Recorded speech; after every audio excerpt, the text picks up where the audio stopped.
وہ چھت پر کھڑی چائے پی رہی تھی جب سنان اسے ڈھونڈتے ڈھونڈتے اوپر ہی آ گیا۔ دسمبر کی آمد تھی۔ ہوا میں ہلکی ہلکی سردی کی کھنکی شامل تھی۔ وہ آسمان پر نظریں جمائے چاند کو دیکھ رہی تھی جو اب پہلے سے کافی باریک ہو گیا تھا۔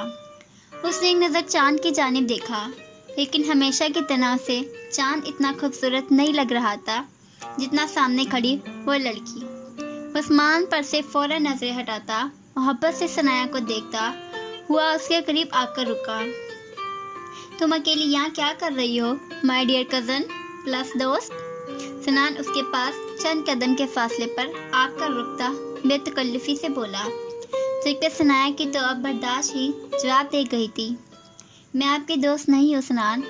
وہ چائے کا مگ دیوار پر رکھتی دانت پیس کر ہاتھوں کو جھلاتے ہوئے بولی، مطلب حد ہی ہو گئی تھی۔ پچھلے ایک ہفتے سے اس نے دوست کی رٹ لگائی ہوئی تھی اور وہ بول بول کر تھک گئی تھی کہ وہ اس کی دوست نہیں ہے، پر بالمقابل دی گریٹ ڈھیٹ شیطان مطلب سنان تھا۔ اسے کہاں اثر ہونا تھا؟ اچھا تو پھر کیا ہوں؟ خود ہی بتا دو، میں وہی کہہ لوں گا۔ وہ لاپرواہی سے بولا، میں آپ کی کزن ہوں بس۔ اس نے سنان کو گھورتے ہوئے کہا، ہاں تو کزن تو ہو، اور ہو بھی نا، بہت سی کزن ہیں، اس لیے تمہیں بھی کزن بولوں گا تو کنفیوژن ہو جائے گی، تو آسانی کے لیے تم دوست بن جاؤ میری۔ اس نے مشورہ دیا، آپ مجھے کزن سسٹر کہہ لیا کریں، پھر کنفیوژن نہیں ہوگی، ٹھیک ہے؟ ثنایا نے بھی اپنے تئیں مشورہ ہی دیا تھا، پر سنان کا تو حیرت اور صدمے کے مارے آنکھوں کے ساتھ ساتھ منہ بھی کھل گیا۔ استغفر اللہ، اللہ معاف کرے، توبہ توبہ، یہ میرے معصوم سے کانوں نے کیا سن لیا؟ اللہ بخشش فرمائے تمہاری، تم نے تو ایک معصوم انسان کے دل کے ٹکڑے ہی کر دیے ہیں، یا خدا مجھے صبر دے۔ وہ آنکھیں پھاڑے نہ سمجھی سے سنان کو دیکھ رہی تھی، جس نے ایک دم چلاتے ہوئے اپنے کانوں کو ہاتھ لگایا تھا، پر ویسے ہی کچھ کہتے کہتے باقاعدہ پیچھے کی جانب گھوما تھا، اور پھر ایک دم ثنایا کی جانب واپس مڑتا اس کی بخشش کی دعا کرنے لگا تھا، اور عین میں اپنے دل کے مقام پر تھپکی دیتا صبر مانگ رہا تھا۔ جس گھر میں وہ سب رہتے تھے وہ 2 منزلہ ایک خوبصورت سا گھر تھا۔ اس وقت جہاں وہ دونوں ہی کھڑے تھے وہ گھر کی چھت تھی، جس کے ارد گرد کی 4 دیواری چھوٹی تھی اس گھر کے حساب سے۔ وہ دیوار ثنایا کی ٹانگوں سے کچھ اوپر تک ہی آ رہی تھی۔ کیا ہو گیا ہے آپ کو؟ میں ایسے کیوں بیہیو کر رہے ہیں؟ وہ ماتھے پر بل ڈالے بولی، پاگل کتے نے کاٹ لیا تھا نا، اس لیے اب ڈانس کر رہا ہوں، نظر نہیں آ رہا کیا صدمے سے نکلنے کی کوشش کر رہا ہوں؟ وہ تڑک کر بولا، کون سا صدمہ؟ اور پھر کنفیوز سے سوال کرنے لگی، وہی جو تم نے دیا ہے میرے معصوم سے، نازک سے، نادان سے، پیارے سے، بھولے سے دل کو۔ وہ منہ بگاڑ کر بولا، پاگل نہ ہو تو، میں یہاں بیوی بنانے کے خواب سجا رہا ہوں اور اس کو کزن سسٹر، توبہ توبہ، استغفر اللہ، بندہ پانی کی ٹنکی میں گوتا کھا کے مر جائے پر کزن کی آنکھوں میں ڈوب کر محبت نہ کرے۔ وہ دل میں جل کر بولا، جو بیچاری ابھی تک کنفیوز تھی اسے دیکھ رہی تھی، سنان آپ پاگل ہیں کیا؟ تھا نہیں، ہو گیا ہوں تب سے جب سے تم آئی ہو، اور یقین جانو اب سنان کو اپنا یہ پاگل پن بھی بڑا عزیز ہو گیا ہے my dear cousin plus sweet friend. وہ گمبھیر لہجے میں کہتا اینڈ میں واپس اسے رچ کرتے ہوئے بولا، اور وہ جو غصے سے اس کی بات کو سنتی سمجھنے کی کوشش کر رہی تھی، فرینڈ نامہ سن کر سب بھولتی آنکھوں کو سختی سے میچ گئی۔ اف سنان، آپ نا انتہائی کوئی بگڑے ہوئے انسان ہیں، سدھر جائیں۔ اپنے سر پر ہاتھ مارتی وہ اسے ایسے جتا کر بولی جیسے اس کے علم میں اضافہ کر رہی ہو۔ بالمقابل خاموش کھڑا اسے دیکھنے لگا تھا، پھر 2 قدم اسے نزدیک آیا۔ ثنایا اسے اپنے قریب آتا دیکھ ایک دم گھبرا کر پیچھے ہوئی، جس سے اس کی کمر اس دیوار سے جا ٹکرائی جو ان کے گھر کی چھت کے ارد گرد بنائی گئی تھی۔ محبت بگاڑ دیتی ہے پیاری محترمہ، اور محبت سے بگڑے لوگ کب سے ڈرتے ہیں؟ وہ چاند کی روشنی میں نظر آتی اس کے چہرے کو آنکھوں میں سجائے محبت سے بھرپور لہجے میں بولا، پر کاش ثنایا بھی اس کا یہ محبت بھرا لہجہ پہچان پاتی، وہ تو اس سے اور اس کی محبت سے